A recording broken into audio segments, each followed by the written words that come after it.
हमारे आराध्य हैं और जो हमारे इष्ट हैं, जिनके प्रति हमारे दिलों में, हमारे जीवन में पूर्ण आस्था रहती है, पूरा विश्वास रहता है,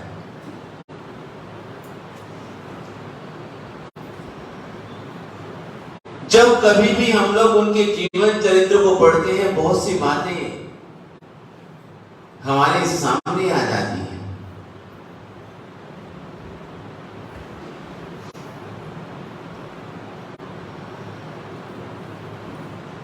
तो उन बातों को कहने से पहले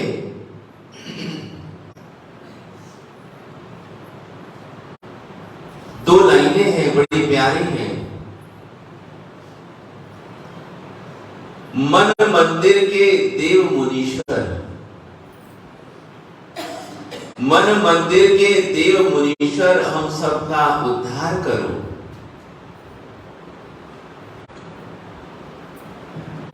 श्रद्धा प्रेम भक्ति के कुछ कुछ सुमन शीघ्र स्वीकार करो।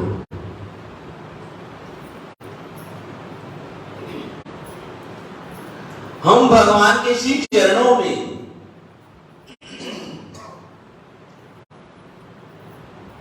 क्या समर्पित करते हैं? सुमन।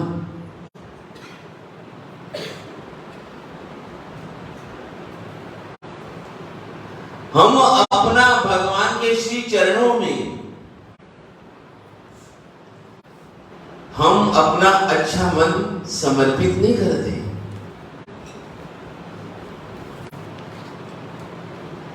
लेकिन उसके बदले में हम भगवान के श्री चरणों में पुष्प समर्पित कर देते हैं।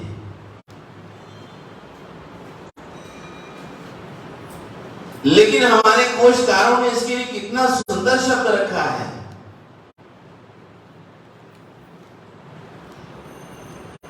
सुमन। जब हम भगवान के श्री चरणों में अपना मन समर्पित कर देते हैं, तो भगवान उसी से ही प्रसन्न हो जाते हैं। जब हम भगवान के श्री चरणों में हम अपना मन समर्पित कर देते हैं, सुमन समर्पित कर देते हैं, उसी से ही भगवान भी प्रसन्न हो जाते हैं, हमारा मन भी प्रसन्न हो जाता है।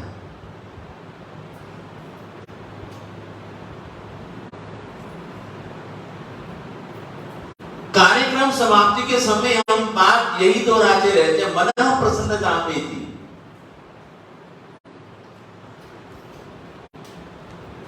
चाहे हम कोई भी काम करते हैं, भगवान की पूजा करते हैं, संतों के पास जाते हैं, परमात्मा की वाणी का श्रवण करते हैं, हमारा मन कहते हैं कि प्रसन्न होना चाहिए।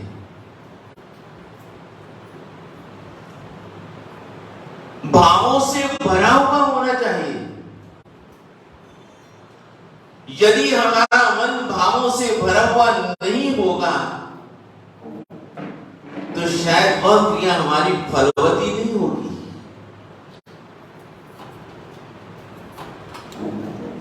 इसलिए अपनी क्रियाओं को फलवती बनाने के लिए, करने के लिए भाव बहुत जरूरी होते हैं।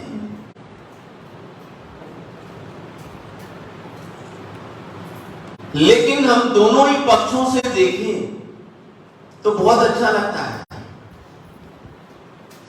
दोनों ही पक्षों से देखें तो बहुत अच्छा लगता है।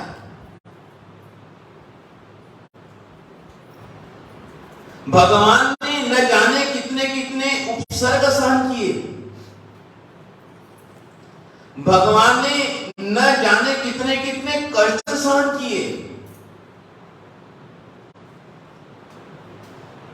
भगवान की ध्यान की अवस्था इतनी उच्च श्रेणी की थी, पराकाष्ठा की थी, कि देवता भी उनके ध्यान से विचलित नहीं कर सकते थे।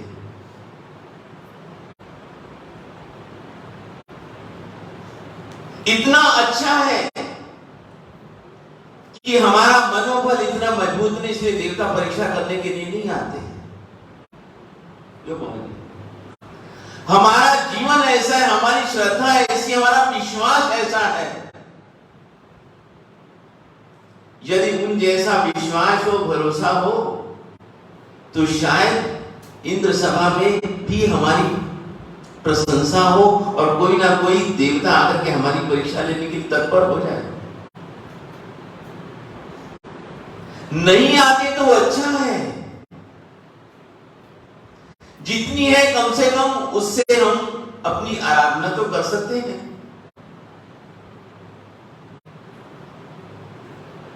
तो मैं कह रहा था, बता रहा था कि दोनों ही दृष्टि से बहुत सुंदर बात है। जो इंसान, जो व्यक्ति, जो आत्मा जितने ज्यादा कष्ट सहन करता है,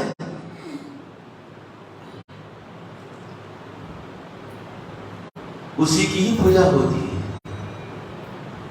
जो इंसान, जो व्यक्ति, जो आत्मा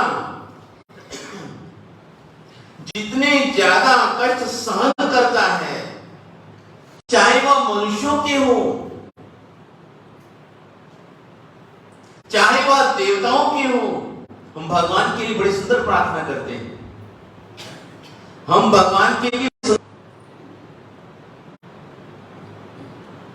भगवान के श्री चरणों में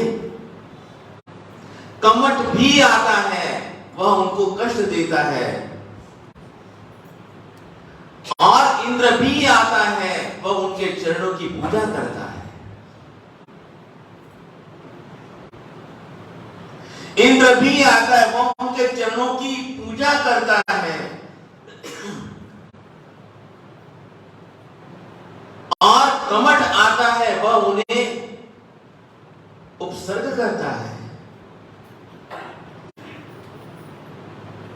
भगवान के सामने दोनों ही आते हैं, भगवान के सामने दोनों ही आते हैं, लेकिन फिर भी भगवान दोनों के प्रति सम है, समान है। क्या ऐसी अवस्था हमारे जीवन में आ पाएगी? कभी हम चरित्र पढ़े, चरित्र सुने, तो ऐसी अवस्था हमारे जीवन में आ पाएगी? दोनों ही देवता हैं, दोनों ही देवता हैं। एक तो परमात्मा के सामने आदर भाव रखता है, और दूसरा परमात्मा के प्रति आदर का भाव नहीं रखता है। लेकिन फिर भी भगवान न कमठ के ऊपर क्रोधित होते हैं, और न ही भगवान इंद्र महाराज के ऊपर प्रसन्न होते हैं। न राग है न द्वेष है, न राग है न द्वेष है। भगवान ऐसी अवस्था में रहते हैं।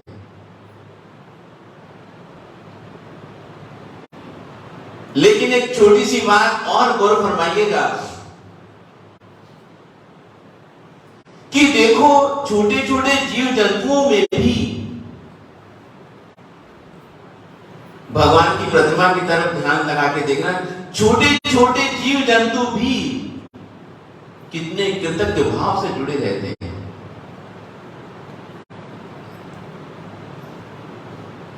छोटे छोटे जीव जंतु भी कितने कृतज्ञ भाव से जुड़े रहते हैं। हालांकि ये मत सोचना मैं भी तुम्हारे जैसा हूं। जब पढ़ते हैं तभी ये सारी बातें ख्याल आती हैं,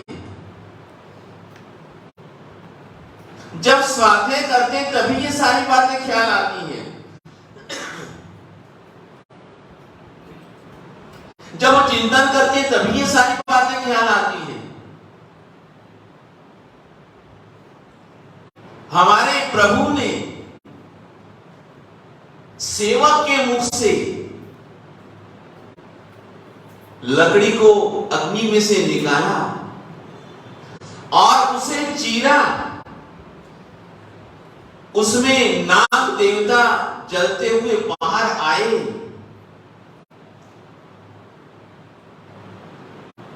और देखो नमस्कार महामंत्र में कितनी शक्ति है।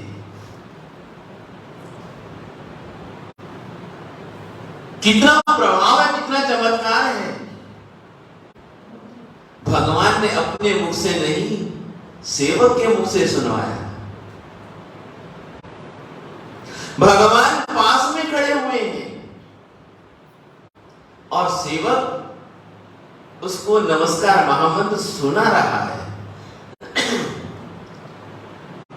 अब कहते हैं कि देखो कितनी बढ़िया बात है कि सर्प के कान नहीं होते, सर्प के कान नहीं होते।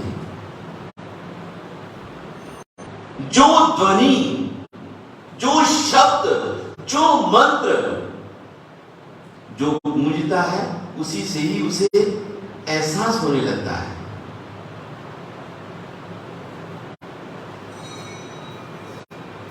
उसी से ही उसे एहसास होने लगता है। तो सेवक उन्हें नाग देवता को नमस्कार महामंत्र सुना रहा है। कितनी विशेषता है हमारे प्रभु में। अपना दुख भूल गया। घटना को आप पढ़ोगे तो क्या आएगा? अपना दुख भूल गया, स्थिर हो गया, भगवान को देखने लगा, सेवक को देखने लगा। उसके मन में यह ख्याल नहीं आया कि ये तापस अपनी चारों ओर अग्नि प्रकट करके बीच में बैठा है, लकड़ी को देखा नहीं ये बीच में क्या है। इसलिए हमारे यहां क्या करते हैं? प्रतिलेखना करते हैं। क्या करते हैं? प्रतिलेखना करते हैं। कोई छोटा मोटा जीव जंतु भी हमारे कपड़ों में रहने जाए, कोई छोटा मोटा जीव जंतु भी हमारे वस्त्रों में, हमारे कपड़ों में, हमारी उपजी में रहना जाए।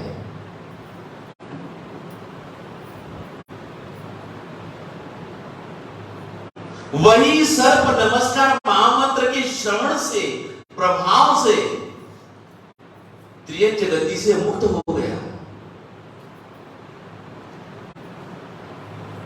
नमस्कार महामंत्र का सुनने से, श्रवण करने से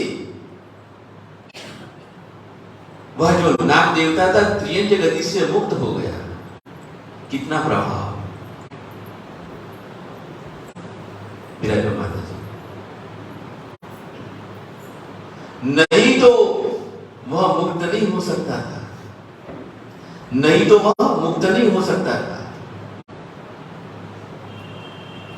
या तो वहीं पर जल जाता, मर जाता, खत्म हो जाता, लेकिन मुक्त नहीं हो सकता था। और क्या मालूम उसका जो अगला जन्म होता तो किस गति में होता। कहने का मेरा मतलब कुछ नहीं। कोई भी चरित्र सुनो, कोई भी चरित्र पढ़ो, इन बातों का चिंतन करो, बहुत अच्छा लगता है।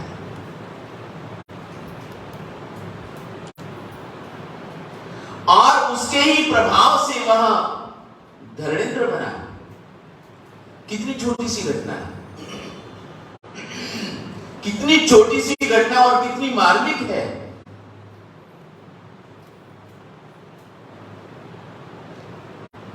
फिर वही जब कवच भगवान को उपसर्ग करता है, गंगानगर में तो क्या बरसात आई होगी जो उसने बरसा दी थी भगवान के ऊपर। उसका तो लक्ष्य क्या था? भगवान। उसका लक्ष्य क्या था? सिमोनी भगवान। उसका और कुछ लक्ष्य नहीं था कि कैसे ना कैसे करके मुझे क्या करना है? भगवान को ध्यान से विचलित करना है, मुझे क्या है, भगवान को ध्यान से विचलित करना है। वही जिसको नमस्कार महामंत्र सुनाया था और नमस्कार महामंत्र के बाद धरणीधर बना था, वही भगवान की रक्षा करने के लिए आता है और वही सर्प का स्वरूप है। उस सर्प के मन में इस प्रकार का ये कृतज्ञता का भाव। आजकल हम लोग तो किसी के प्रति इतने कृतज्ञ नहीं होते। आजकल हम लोग किसी के भी प्रति इतने कृतज्ञ भाव नहीं रखते हैं। मतलब निकल गया फिर पहचानते, रात गई बात गई। नाता स्वार्थ का है। जहां स्वार्थ के भाव होंगे वहां कृतज्ञता का भाव नहीं होगा।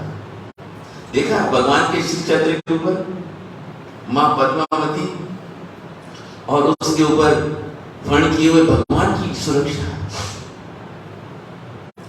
कितने जीव जंतुओं में भी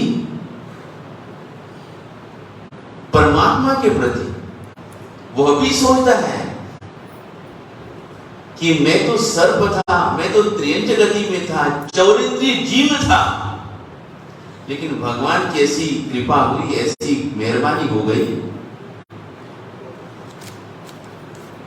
तो मैं कहां था और कहां पहुंच गया।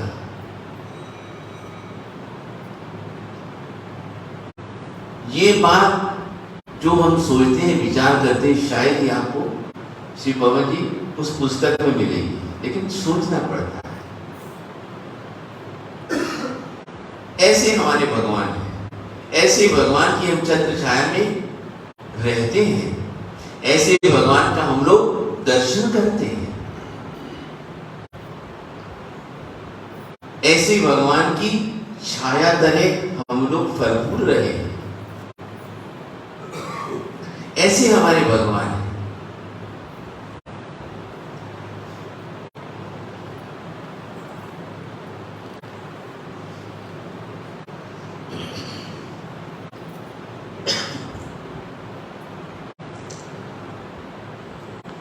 क्योंकि ये बातें भी मैं आपसे कहूं, वैसे तो जब भी भगवान श्री पार्श्वनाथ प्रभु के कल्याण के दिन आते हैं, बड़े भक्ति भाव से उस परमात्मा का गुणगान करते हैं।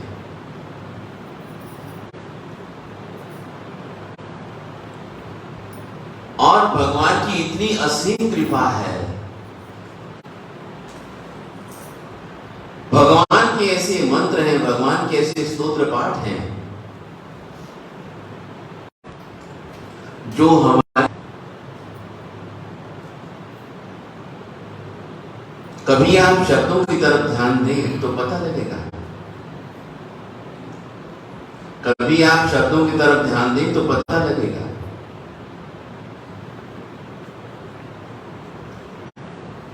जैसे हम लोग लोगस का पाठ करते हैं, जैसे हम लोग लोगस का पाठ करते हैं,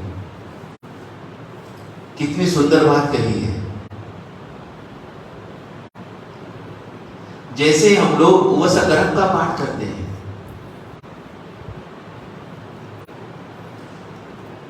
कितनी सुंदर बात है। जो लोगस का पाठ है सचमुच में कल्पतरु है।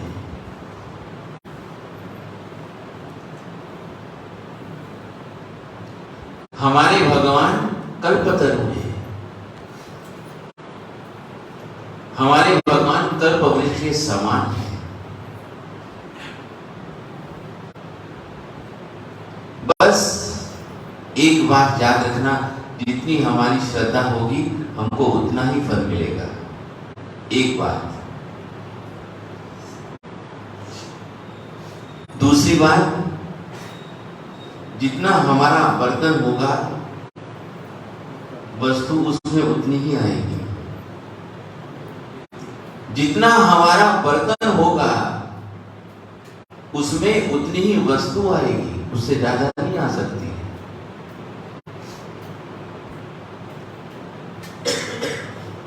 और हमारे संत लोग बड़ी सुंदर बात कहते हैं।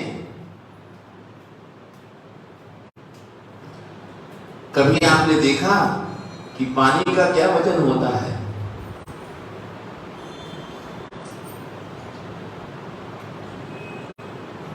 पानी का क्या वजन होता है? क्यों भगत जी, प्रधान जी, पानी का क्या वजन होता है? कुछ वजन नहीं होता। पानी का क्या वजन होता है? कुछ वजन नहीं होता।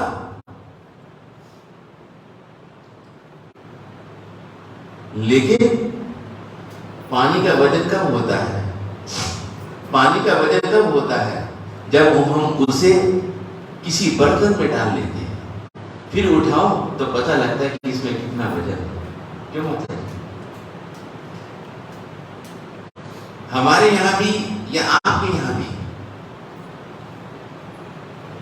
जब उसमें हम लोग पानी भरते हैं, पानी भर के उठाते हैं,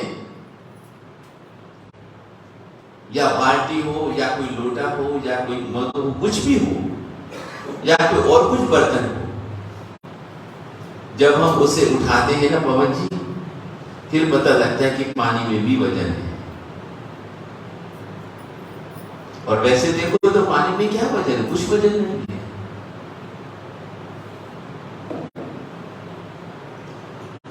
हवा में क्या वजन है? हवा में क्या चीज है? कुछ भी नहीं।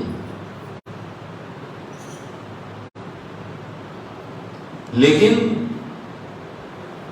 बहुत से काम हो जाते हैं। प्राण वायु, देखो प्राण वायु, वायु ही तो है, सभी जगह पर है। कहां नहीं है? सभी जगह पर है। तो भगवान हमारे महापुरुष कहते हैं कि जब हम किसी बर्तन में पानी भरते हैं ना, यूं तो नदी में बहता रहता है पानी, सरोवर में पानी बहता रहता है। जब हम उसे उठा करके अपने घर पे लाते हैं तो हम लोग क्या कहते हैं? ये पानी मेरा है। जब उसके साथ में ये कहते हैं पानी मेरा है, तब उठाते हैं घर ले जाने के लिए या यहां से वहां रखने के लिए, तब पता लगता है कितना वजन है उसमें। वजन पानी, वजन सब उसका ही। तो थोड़ी उधर भी नजर डाल लें हम लोग।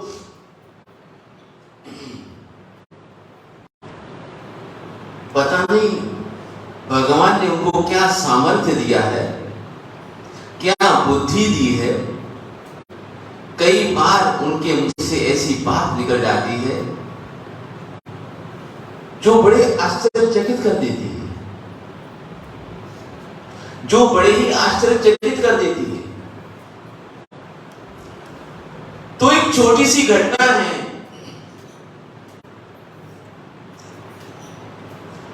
कि आखिर दुनिया में होता ही रहता है, आखिर दुनिया में होता ही रहता है, और जब तक दुनिया तब तक होता ही रहेगा,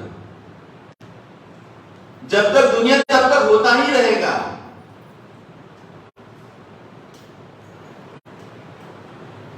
क्योंकि पहले से ही ये बातें होती आई हैं, पहले से ही ये बातें होती आई हैं, और आज भी होंगी, आगे भी होंगी। इसलिए सब कुछ करते हुए भी, सब कुछ होते हुए भी श्री सुशील कुमार जी मस्त रहो।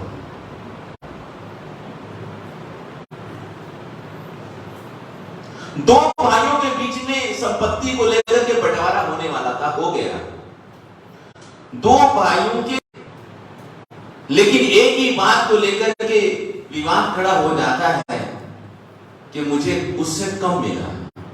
विवाद किस बात का होता है? मिला, उसे मुझसे ज्यादा मिला। विवाद इस बात का होता है। और इसी बात को लेकर के हम लोग कोर्ट कचहरी में पहुंच जाते हैं।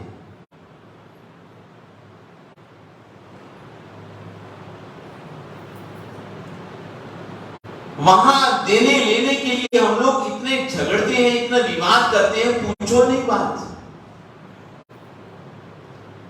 उसे मेरे से ज्यादा मिला और उससे मुझे कम मिला। लेकिन एक बात याद रखना, हमारी बहुत अच्छी बुजुर्ग माता जी थी, कहती थी कि महाराज जी हथों तो ले सकता है लेकिन मथों कोई नहीं ले सकता।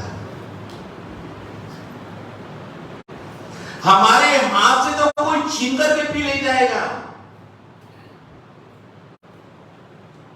नुकसान भी हो जाएगा, लेकिन यदि हमारी किस्मत में होगा तो हमको फिर मिल जाएगा।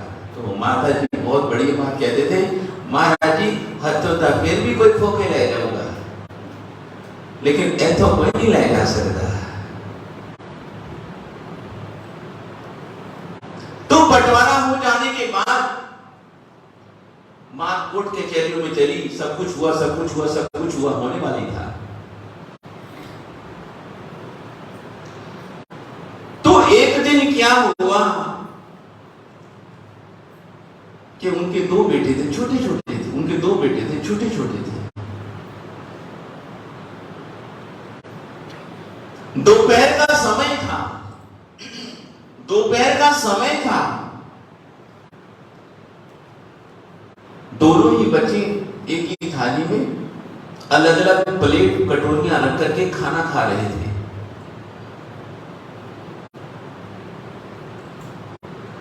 और पिताजी ने दोनों बच्चों के लिए आम काट करके प्लेट में रखे और उनके सामने रख दिए। आम काट करके उन दोनों बच्चों के लिए अलग अलग रख दिए। अब ये तो होता ही है, कोई टुकड़ा छोटा, कोई टुकड़ा बड़ा, कोई टुकड़ा छोटा, कोई टुकड़ा बड़ा।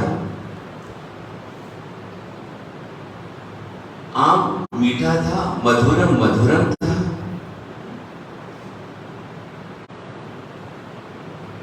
छोटे भाई ने अपना आम खा लिया, बड़ा भाई आम खा रहा था, उसकी प्लेट में अभी भी आम के टुकड़े थे। लेकिन इसमें में घटना क्या होती है कि घर में वकील साहब ने प्रवेश किया कि भाई तारीख आने वाली है, चलो भाई सारी बात की जो डिटेल है, डिस्कस्ड है, जो भी बातचीत करनी है, बात करके आ जाते, तैयारी करते हैं क्योंकि तारीख नजदीक है।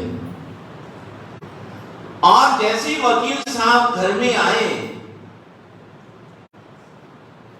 पिताजी अपने काम में थे, माताजी अपने काम में थी।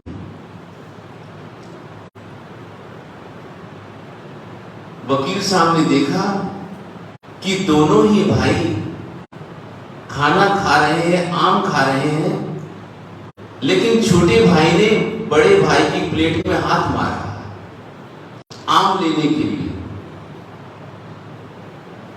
और वो उसको वापस छीना झपटी कर रहा है। अब बच्चे क्या करते, छीना झपटी होती है तो कोई गुस्से में आ जाता है, कोई रोने लग जाता है। तो वकील साहब ने क्या किया कि कोई बात नहीं, बड़े भाई की प्लेट में से एक टुकड़ा उठा करके छोटे भाई की प्लेट में रख दिया। इतने में बड़ा भाई, उम्र तो छोटी थी लेकिन बड़ा भाई रोने लग गया। जैसे ही वह रोने लगा, पिताजी बाहर आए और कहने लगे कि बेटा लड़ते क्यों हो, लड़ते क्यों हो? यदि छोटे भाई ने बड़े भाई की प्लेट में से एक टुकड़ा ले भी लिया तो क्या हो गया? अरे आखिर तो तेरा भाई है, तो झगड़ते क्यों हो, लड़ते क्यों हो, रोते क्यों हो? और चाहिए तो और ले लो, लेकिन झगड़ो मत, लड़ो मत, चुप हो जाओ। वकील साहब खड़े खड़े सब देख रहे हैं, पिताजी सामने खड़े खड़े सब देख रहे हैं। लेकिन बड़ा भाई पापा को कहता है कि पापा हम तो पॉलिटिक्स में लड़ते हैं, लेकिन आप तो कोर्ट कचहरी में लड़ते हो। हम तो यहाँ पे लड़ते हैं, घर में लड़ते हैं, हम भी तो आखिर भाई भाई हैं ना, हम भी तो आखिर भाई भाई हैं। थोड़ी देर के बाद शांत हो जाएंगे, थोड़ी देर के बाद शांत हो जाएंगे। चाहे घर में भाई बहन कितना भी लड़ते झगड़ते हो, लेकिन बच्चों में ये विशेषता होती है, एक बच्चे को ननिहाल भेज दो, एक बच्चे को ननिहाल भेज दो, तो जो पीछे रह गए वो कहेगा मम्मी मन नहीं लगता। और जब दोनों ही घर में होती है तो दोनों आपस में लड़ते, मम्मी परेशान।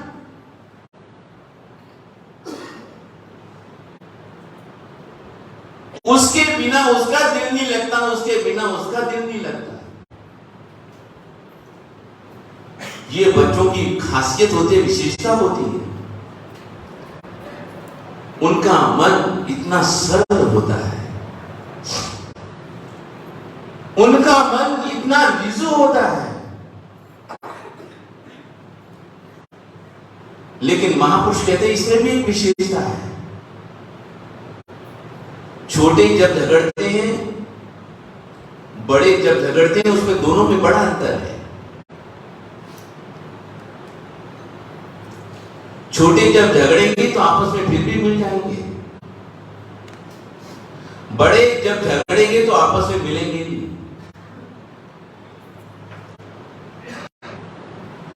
छोटे जब झगड़ते हैं, अलग अलग होते हैं, तो बिना एक दूसरे के रह नहीं सकते। उनकी याद सताती रहेगी।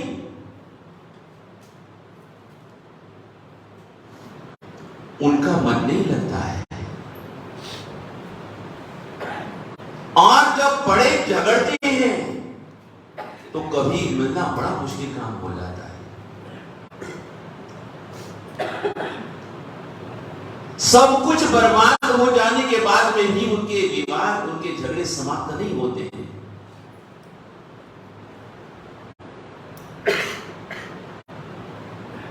ये तो हमारी जीवन की स्थितियां बन चुकी हैं।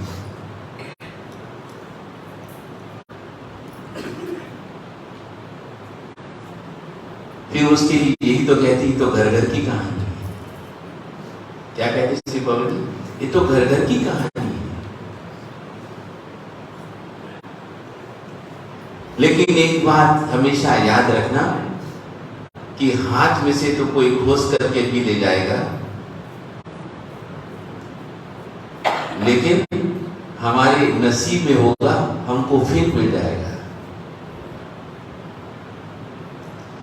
इसलिए हम ऐसे सत्कर्म करें जिससे कि हमारा नसीब बढ़िया से बढ़िया होता चला जाए। जैन परंपरा की घटनाओं को पढ़ें तो कई बातें अच्छी लगती, बहुत अच्छी लगती है। थोड़ा देते हैं तो ज्यादा मिलता है, थोड़ा देते हैं तो ज्यादा मिलता है। थोड़े और ज्यादा का सवाल नहीं, थोड़े और ज्यादा का सवाल नहीं। सवाल किसका है?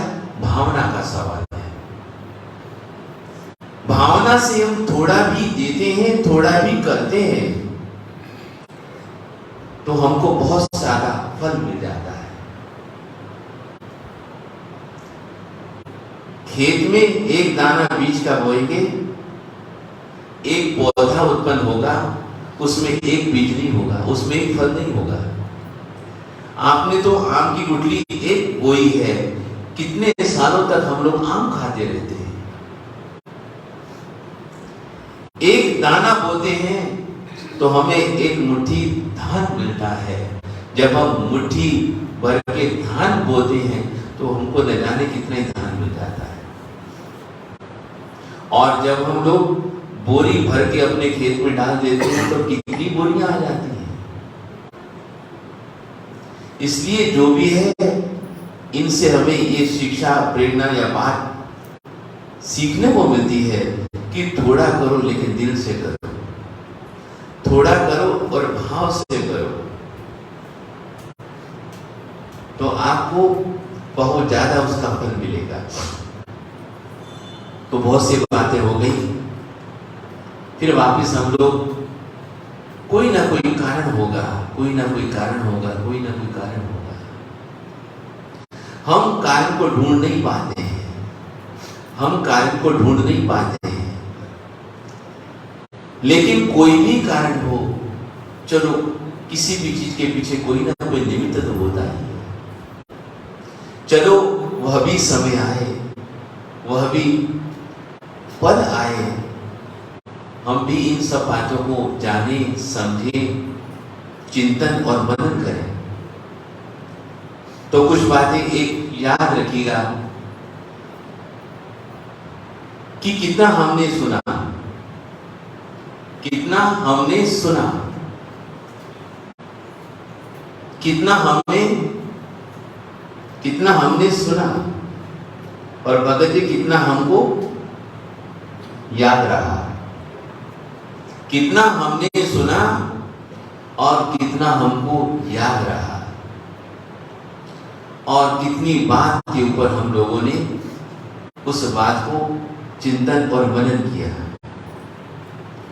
और कौन सी ऐसी बात थी जिसका हम लोगों ने कुछ पालन किया, आचरण किया। ये सब बातें एक दूसरे के साथ में जुड़ी हुई हैं। तो इसलिए कोई ना कोई कारण जरूर होता है। तो सभी मिलकर के वापस बोलेगा,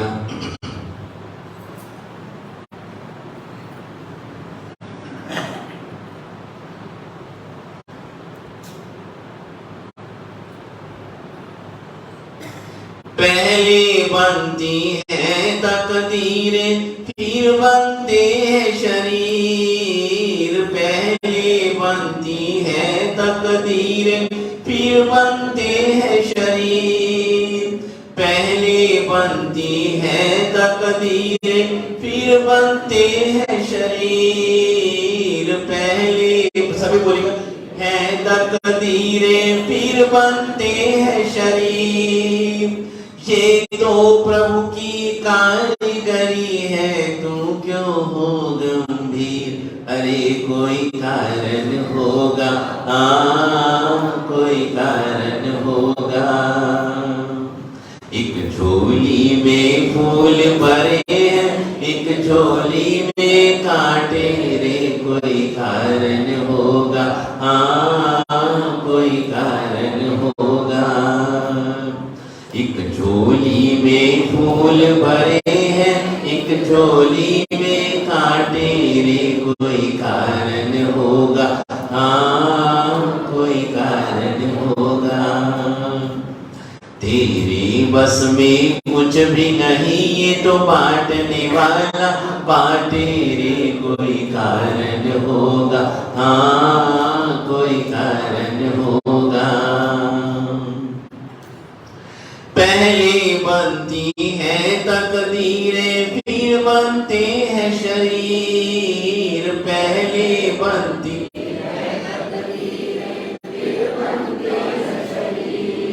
पहले बनती है तकदीरें, फिर बनते हैं शरीर। पहले बनती है तकदीरें, फिर बनते हैं शरीर। ये तो प्रभु की कारीगरी है, तू क्यों हो गंभीर। अरे कोई कारण होगा, कोई कारण होगा। एक झोली में फूल भरे हैं, एक झोली में कांटे रे। कोई कारण होगा, कोई कारण होगा, कोई कारण होगा। उसके बाद उस व्यक्ति ने जो केस चल रहा था, केस वापस शांति हो गई। बच्चे ने कितनी बड़ी सीख दे दी। तेरे बस